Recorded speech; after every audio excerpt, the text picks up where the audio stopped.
এর পট্টি নিয়ে জগন্নাথের কপালে ভালো করে দিয়ে দেয়। নাও, এবার সবাই মিলে রথের দড়ি ধরে টানো।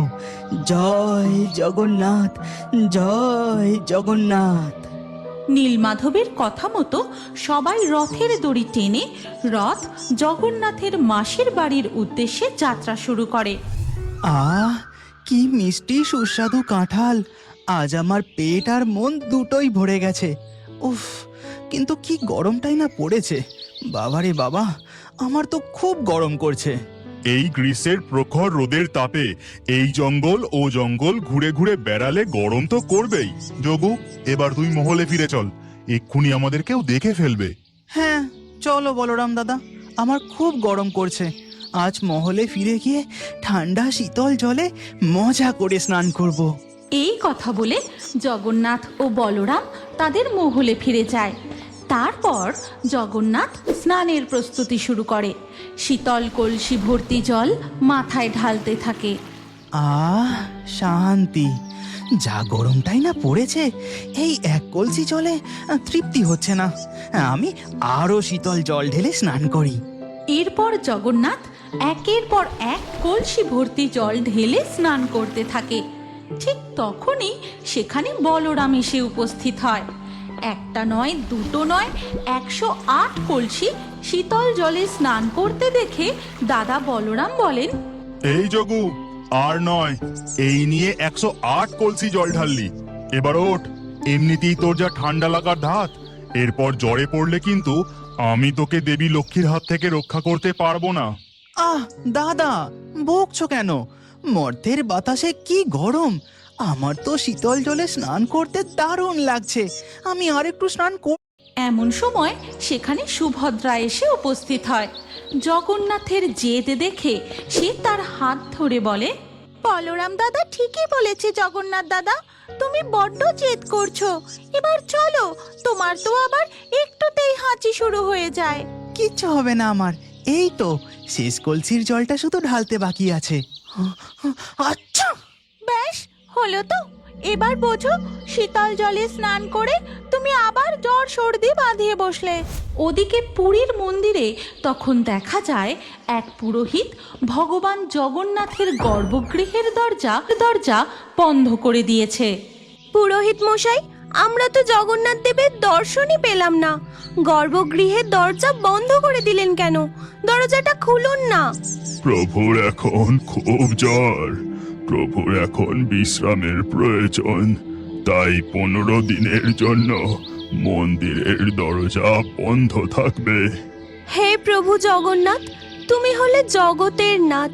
তোমার এই জ্বর শুধু জ্বর নয়, যেন মনে হয় এই গোটা জগতের অশুভ শক্তির উত্তাপ তুমি নিজের মধ্যে শোষণ করে নিয়েছো, যাতে তোমার ভক্তরা ভালো থাকে। জয় জগন্নাথ, জয় জগন্নাথ। এই কথা বলে মন্দিরের সামনে থেকে সমস্ত ভক্তরা চলে যায়।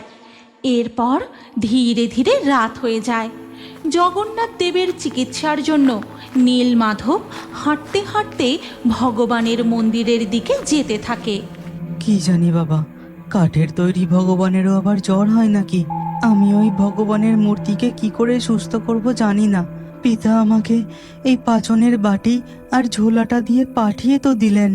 এরপর নীলমাধব মন্দিরের গর্ভগৃহে প্রবেশ করতেই ঘটে এক অলৌকিক ঘটনা। সে এসে পৌঁছায় এক মহলে। দেখে তার সামনে কোনো কাঠের মূর্তি নেই, রয়েছে 3টি বিশাল খাট, আর তাতে শুয়ে আছেন সাক্ষাৎ 3 ভাই বোন। জগন্নাথের গায়ে মোটা চাদর জড়ানো, তিনি জ্বরে কাঁপছেন। এ কি প্রভু, এ আমি কি দেখছি? এ আমার স্বপ্ন নাকি সত্যি দেখছি? বৈদ্যপুত্র নীলমাধবকে আসতে দেখে বলরাম ও সুভদ্রা জগন্নাথের বিছানার পাশে গিয়ে দাঁড়ায়। যোগু, আমি তোকে বারবার বারণ করেছিলাম, আর অত শীতল জলে স্নান করিস না। কে কার কথা শোনে? এখন বোঝ ঠেলা।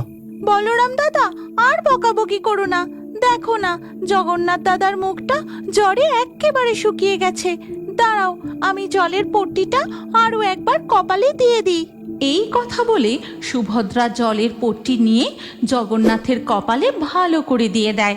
আর জগন্নাথ জ্বরের ঘুরে বলে, আমার মিষ্টি বোন আমাকে কত ভালোবাসে, আর একটু ঠান্ডা জলের পট্টি দে না সুভদ্রা। শুধু জলপট্টি দিলে তোমার জ্বর কমবে না। বৈদ্যপুত্র তোমার জন্য পাচন ঔষধি ও তেল নিয়ে এসেছে। এবার তুমি ঔষধিটা খেয়ে নাও, তাহলে তোমার জ্বর কমে যাবে। আমি ধন্য, আমি ধন্য। সচক্ষে ভগবানের এই লীলা দেখে আমি ধন্য। এই বলে নীলমাধব পাচনের বাটিটা এগিয়ে দেয় সুভদ্রার দিকে। মা বাবা এই 10 মূল পাচন আর জড়িবুটির তেল দিয়ে পাঠিয়েছেন। বলেছেন এই তেল মালিশ করলে আর পাচন খেলে প্রভুর জ্বর সেরে যাবে। নাও, এবার বড় করে হাঁ করো, এই পাচনটা খেয়ে নাও দেখি। সুভদ্রা পাচনটা জগন্নাথের মুখের কাছে নিয়ে যেতেই জগন্নাথ ওষুধের গন্ধ শুঁকেই মুখ বেঁকিয়ে চাদরটা মুখের উপর টেনে ঢাকা দিয়ে দেয়। আমি খাবো না, কি বিশ্রী গন্ধ, বড্ড তেতো। আমি বরং জ্বরেই ভুগে নেব, তবু ওই 10 মূল পাচন আমি ছোঁবো না। এই কালু, আবার জেদ? একে নিজের দোষে জ্বরে পড়েছিস, তার উপর আবার ওষুধ খাবি না? নীলমাধব এত কষ্ট করে তোর জন্য ওষুধ নিয়ে এলো যে। দাদার বকুনি শুনে জগন্নাথ চাদরের তলা থেকে মুখ বের করে। না দাদা, আমি তেতো খাবো না, আমাকে বরং একটু মাখন এনে দাও। প্রভু, আপনি যদি এই ওষুধটা না খান তাহলে আপনার জ্বর কমবে কি করে?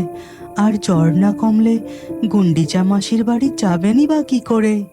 গুন্ডিচা মাসির বাড়ি কথাটা শুনতেই জগন্নাথের কান খাড়া হয়ে যায়। মুখে এক গাল হাসি নিয়ে বলে, মাসির বাড়ি? হ্যাঁ প্রভু, মাসি তো আপনার জন্য অপেক্ষা করে বসে আছেন।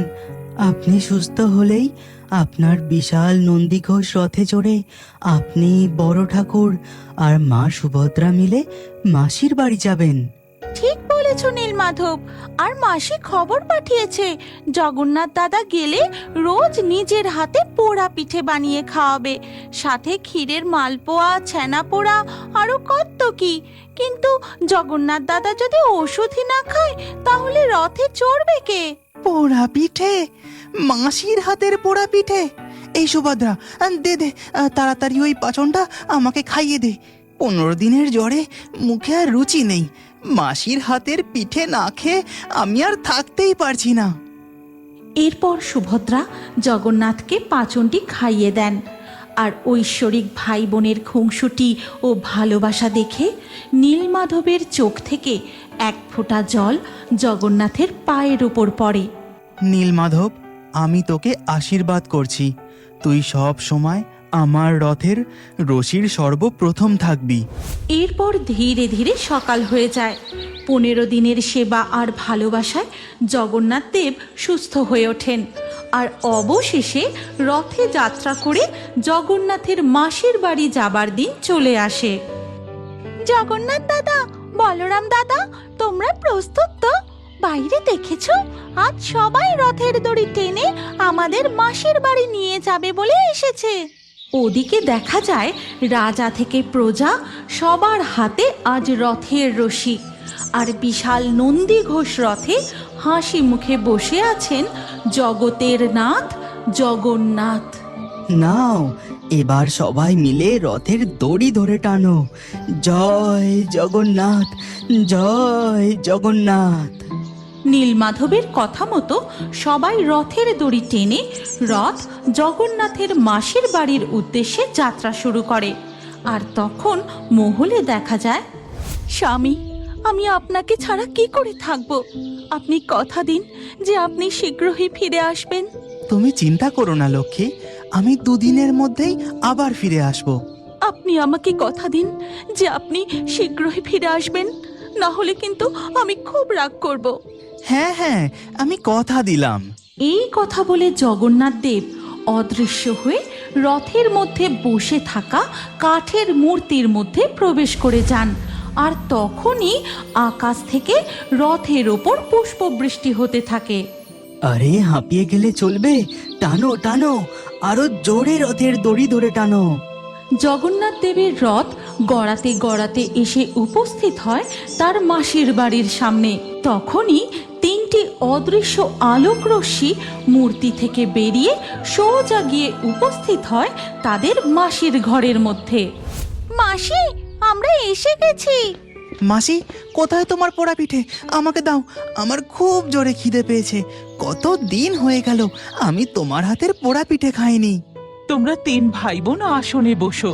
তোমাদের জন্যই তো আমি এত খাবারের আয়োজন করেছি। মাসির বাড়িতে তোমাদের যত্নের কোনো ত্রুটি হবে না।